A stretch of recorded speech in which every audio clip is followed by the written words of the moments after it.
Septic tank থেকে খণ্ডিত মাংস উদ্ধার, এমপি আনারের মরদেহের অংশ বলে ধারণা।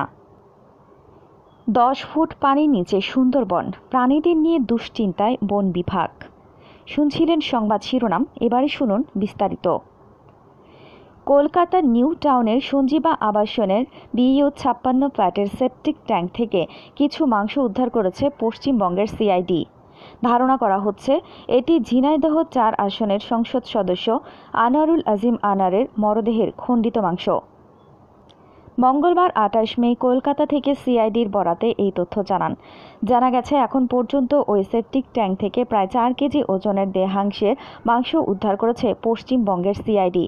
তদন্ত সংশ্লিষ্টরা জানিয়েছে যে মাংসের টুকরা পাওয়া গেছে তার ডিএনএ পরীক্ষা করা হবে, তারপর নিশ্চিত হওয়া যাবে সেটি এমপি আনারের দেহাংশ কিনা। প্রত্যক্ষদর্শী ও আবাসনের সুয়ারেজ সিস্টেমের কর্মী সিদ্ধেশ্বর মণ্ডল জানান, একটি কাচের জারে নুন মিশ্রিত পানিতে মাংসগুলি রাখা হয়েছে। মাংসের টুকরোগুলো অনেকটা পাকোড়ার মতো। এই মাংসের অংশগুলি ঘাতক কসাই জিহাদ হাওলাদার ওয়াশরুমের কমোডে ফেলে দিয়েছিল বলে আগে নিশ্চিত হয়েছে সিআইডি। এদিকে সচিবালয়ে সাংবাদিকদের প্রশ্নের জবাবে স্বরাষ্ট্রমন্ত্রী আসাদুজ্জামান খান বলেন, তার মরদেহ সম্পর্কে স্পষ্ট কোনো খবর আমাদের কাছে নেই। আমরা বসে নেই, প্রচেষ্টা চালিয়ে যাচ্ছি। মরদেহ না পাওয়া গেলে বিচার প্রক্রিয়া কিভাবে চলবে এমন প্রশ্নের জবাবে মন্ত্রী বলেন, কোনো জটিলতা তৈরি হবে না, কারণ যারা হত্যা করেছে তারা তো স্বীকার করেছে। আশা করি কিছু তো মিলবে। তাছাড়া আইনজ্ঞরা এই বিষয়ে ব্যাখ্যা দেবেন। 12 মে চিকিৎসার জন্য ভারতে গিয়েছিলেন ঝিনাইদহ 4 আসনের সংসদ সদস্য আনোয়ারুল আজিম আনার।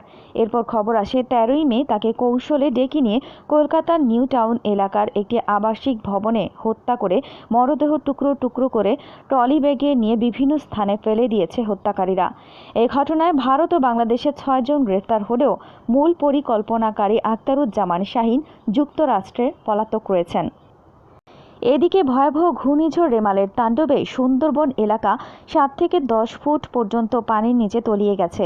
বিশেষ করে কটকা, কচিখালি, নীলকমল, মান্দারিবাড়ি, হলদিপুনিয়া এলাকা সবচেয়ে বেশি পানির নিচে নিমজ্জিত হয়েছে। এসব এলাকার বন্য প্রাণী বড় ধরনের ক্ষতির মুখে পড়বে বলে আশঙ্কা করছে বন বিভাগ। রোববার 26 মে বিকেলের দিকে সুন্দরবনের বিভিন্ন এলাকা 10 ফুট পর্যন্ত পানির নিচে নিমজ্জিত হয়ে যায়। এর আগে দুপুর থেকেই পানির চাপ বাড়তে থাকে। সুন্দরবন বন বিভাগের বন সংরক্ষক মিহির কুমার দো বলেন, সুন্দরবনের যে মিঠা পানির পুকুরগুলো রয়েছে যা বন্য প্রাণী, বনজীবী এবং বনকর্মীদের খাবার পানির একমাত্র উৎস, প্রতিটি পুকুরই লোনা পানিতে নিমজ্জিত হয়েছে। এছাড়া পানির উচ্চতা সেখানে 7 থেকে 10 ফুট পর্যন্ত হয়েছে। বনে বাঘ শাবক, হরিণ শাবক কিংবা শকুন শাবক এবং অন্যান্য বন্য প্রাণী আছে। বন্য প্রাণীরা এখানে ক্ষতির সম্মুখীন হয়েছে। তিনি আরও বলেন, কটকা, কচিখালি, নীলকমল, মান্দারিবাড়ি, হলদিবুনিয়া এইসব স্থানে পানির যে উচ্চতা, পানির যে তীব্র স্রোত হচ্ছে, তাতে নিশ্চিতভাবে বলা যায় যে বন্য প্রাণীদের যথেষ্ট ক্ষতির আশঙ্কা রয়েছে। এরকম আরও অনেক ভিডিও পেতে নিউজ এক্সপোজার টিভির সাথেই থাকুন। চ্যানেলটি সাবস্ক্রাইব করুন এবং সাথে বেল আইকনটি বাজিয়ে দিন।